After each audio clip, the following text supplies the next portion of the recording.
আসসালামু আলাইকুম। স্বাগত জানাচ্ছি বিডি চ্যানেল 4 রাতের সংবাদে। সাথে আছে আমি লৌরা চৌধুরী। শুরুতে আলমগীর হোসেন সিটি সংবাদ শিরোনাম।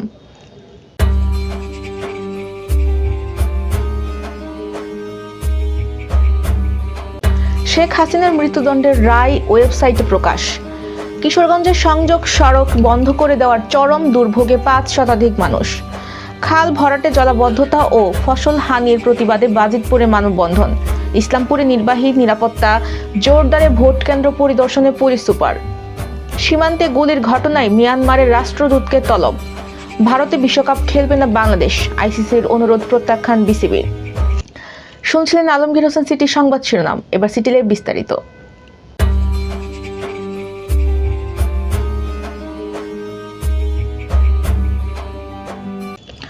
জুলাই গণ অভ্যুত্থানের সময় সংঘটিত মানবতা বিরোধী অপরাধ মামলার ক্ষমতাচ্যুত প্রধানমন্ত্রী শেখ হাসিনা ও সাবেক স্বরাষ্ট্রমন্ত্রী আসাদুজ্জামান খান কামালকে দণ্ড দিয়ে পূর্ণাঙ্গ রায় ওয়েবসাইটে প্রকাশ করা হয়েছে।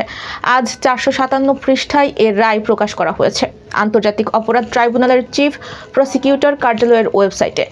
গত 17 নভেম্বর একটি অভিযোগে ক্ষমতাচ্যুত প্রধানমন্ত্রী শেখ হাসিনা ও সাবেক স্বরাষ্ট্রমন্ত্রী আসাদুজ্জামান খান কামালকে মৃত্যুদণ্ড দেন আন্তর্জাতিক অপরাধ ট্রাইব্যুনাল।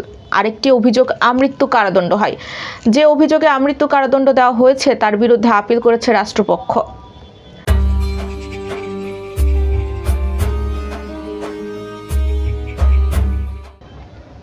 কিশোরগঞ্জ পৌরসভার গাইটাল এলাকায় একটি গুরুত্বপূর্ণ সংযোগ সড়ক বন্ধ করে দেওয়ার চরম ভোগান্তিতে পড়েছেন লতিবাবাদ নামাপাড়ার অন্তত 5 শতাধিক বাসিন্দা। দীর্ঘদিন ধরে ব্যবহৃত এই পথটি বন্ধ থাকায় সবচেয়ে বেশি দুর্ভোগে পড়েছে স্কুলগামী শিক্ষার্থী, দিনমজুর, নারী ও প্রবীণরা। স্থানীয় সূত্রে জানা যায়, লতিবাবাদ ইউনিয়নের 9 নম্বর ওয়ার্ডের বাসিন্দারা প্রায় 150 বছর ধরে কিশোরগঞ্জ পৌরসভার 1 নম্বর ওয়ার্ডের গাইটাল পাক্কার মাথা এলাকায় এই রাস্তায় চলাচলের জন্য ব্যবহার করে আসছিলেন। সম্প্রতি গোলাম রসুল সাজু নামের এক ব্যক্তি তার লোকজন নিয়ে রাস্তাটির মাঝখানে পিলার বসিয়ে কার্যত পথটি বন্ধ করে দেন। এই ঘটনায় গ্রামবাসী কিশোরগঞ্জ সদর উপজেলা নির্বাহী কর্মকর্তার কাছে লিখিত অভিযোগ দায়ের করেছেন।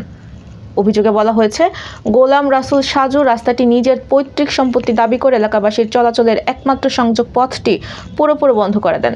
এতে প্রায় 300 পরিবার চরম দুর্ভোগে পড়েছে। এলাকাবাসীর অভিযোগ, গত কয়েক মাস যাবৎ পথটি বন্ধ থাকায় শিক্ষার্থীদের স্কুলে যাতায়াত, রোগীদের হাসপাতালে নেওয়া এবং সাধারণ মানুষের নিত্যদিনের চলাচল মারাত্মকভাবে ব্যাহত হয়েছে। কিশোরগঞ্জ সদর উপজেলা নির্বাহী কর্মকর্তা মোহাম্মদ কামরুল হাসান মারুফ বলেন, অভিযোগ পাওয়ার সঙ্গে সঙ্গে অ্যাসিল্যান্ট ও চেয়ারম্যানকে ঘটনাস্থলে পাঠানো হয়েছে।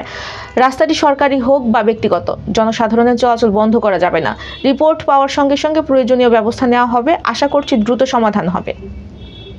কিশোরগঞ্জের বাজিতপুর উপজেলার হিলোচিয়া ইউনিয়নের মৈথপুর মোজায় শতবর্ষী একটি সরকারি খাল ভরাট করে ব্যক্তি স্বার্থে বন্ধ করে দেওয়ার অভিযোগে মানববন্ধন করেছে স্থানীয় কৃষক ও গ্রামবাসী। আজ সকালে মৈথপুর খালের পাড়ে এই মানববন্ধনের আয়োজন করা হয়। এতে খাল ভরাটের কারণে সৃষ্ট জলাবদ্ধতা ও ফসল চাষাবাদের চরম বিঘ্নের প্রতিবাদ জানানো হয়। মানববন্ধনে অংশ নেওয়া কৃষকেরা অভিযোগ করেন, সরকারি খাল দখল করে কোথাও মাছ চাষ, কোথাও আবার বাঁধ দিয়ে পুকুর ও বিভিন্ন স্থাপনা নির্মাণ করা হচ্ছে। এর ফলে খালের স্বাভাবিক পানি প্রবাহ সম্পূর্ণ বন্ধ হয়ে গেছে। সামান্য বৃষ্টিতেই ফসলি জমিতে পানি জমে থাকছে, যা দীর্ঘস্থায়ী জলাবদ্ধতা সৃষ্টি করেছে। নিকলি টু বাজিতপুর রোডের মৈথপুর এলাকার ব্রিজের এক পাশের প্রবাহ বন্ধ করে পুকুর খনন, চারদিকে বাঁধ দেওয়ার অভিযোগ করে তারা। জামালপুরের ইসলামপুর উপজেলায় আসন্ন ত্রয়োদশ জাতীয় সংসদ নির্বাচনকে সামনে রেখে বেলগাছা ইউনিয়নের দুর্গম চরাঞ্চলের একাধিক ভোট কেন্দ্র পরিদর্শন করেছেন জামালপুর জেলার police super doctor Chowdhury Mohammad Jabir Sadek. আজ দিনব্যাপী তিনি বেলগাছা ইউনিয়নের চরাঞ্চলের অতি গুরুত্বপূর্ণ ও দুর্গম ভোট কেন্দ্রসমূহ সরেজমিনে পরিদর্শন করেন। এই সময় এসব কেন্দ্রে সার্বিক নিরাপত্তা নিশ্চিত করতে প্রয়োজনীয় সব ধরনের ব্যবস্থা গ্রহণের উপর গুরুত্ব আরোপ করেন তিনি। এ সময় তার সঙ্গে উপস্থিত ছিলেন অতিরিক্ত পুলিশ সুপার সোহেল মাহমুদ, ইসলামপুর সার্কেলের সহকারী পুলিশ সুপার মোহাম্মদ ইমরুল হাসান, ইসলামপুর থানার অফিসার ইনচার্জ আব্দুল কায়ুম সহ বিভিন্ন পদমর্যাদার পুলিশ কর্মকর্তা ও সদস্যবৃন্দ। এবার জীবনদীপ হেলথ সেন্টার আন্তর্জাতিক খবর।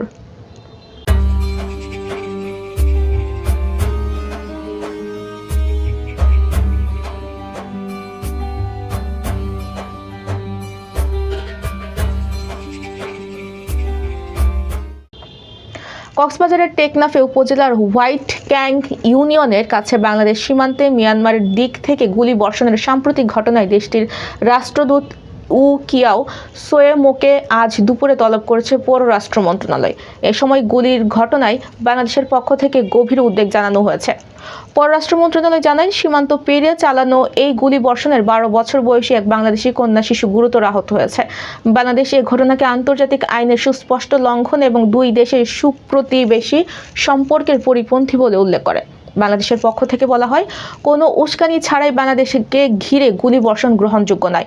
এই ধরনের ঘটনার পূর্ণ দায় মিয়ানমারকে নিতে হবে এবং ভবিষ্যতে যেন আর কোনোভাবেই এমন সীমান্তবর্তী গুলি বর্ষণ না ঘটে সেজন্য প্রয়োজনীয় ও কার্যকর ব্যবস্থা গ্রহণ করতে হবে।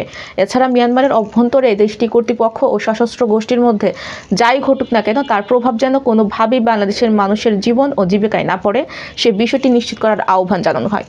এ সময় মিয়ানমারের রাষ্ট্রদূত আশ্বাস দেন যে তার সরকার এই ধরনের ঘটনা প্রতিরোধে প্রয়োজনীয় ব্যবস্থা নেবে। তিনি আহত শিশুটির প্রতি ও তার পরিবারের প্রতি গভীর সমবেদনা প্রকাশ করেন। এবার কনস্ট্রাকশন জোন খেলার খবর।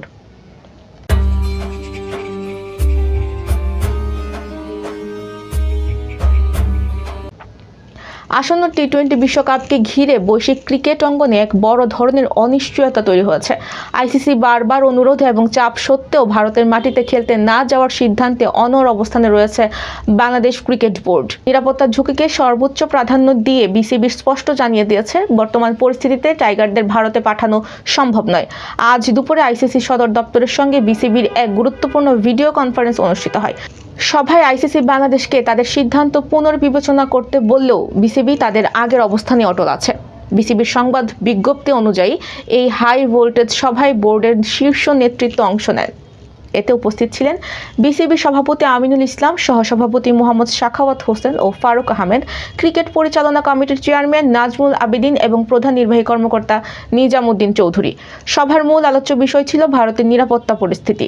আইসিসি যুক্তি দেখিয়েছে যে বিশ্বকাপের সূচি ইতিমধ্যে চূড়ান্ত এবং ঘোষণা করা হয়ে গেছে, তাই এখন ভেন্যু পরিবর্তন করা জটিল। তবে বিসিবির পক্ষ থেকে পাল্টা যুক্তি দেওয়া হয় যে খেলোয়াড়, কোচিং স্টাফ এবং অফিসিয়ালদের জীবনের নিরাপত্তার চেয়ে সূচি বা টুর্নামেন্টের জৌলুস বড় হতে পারে না।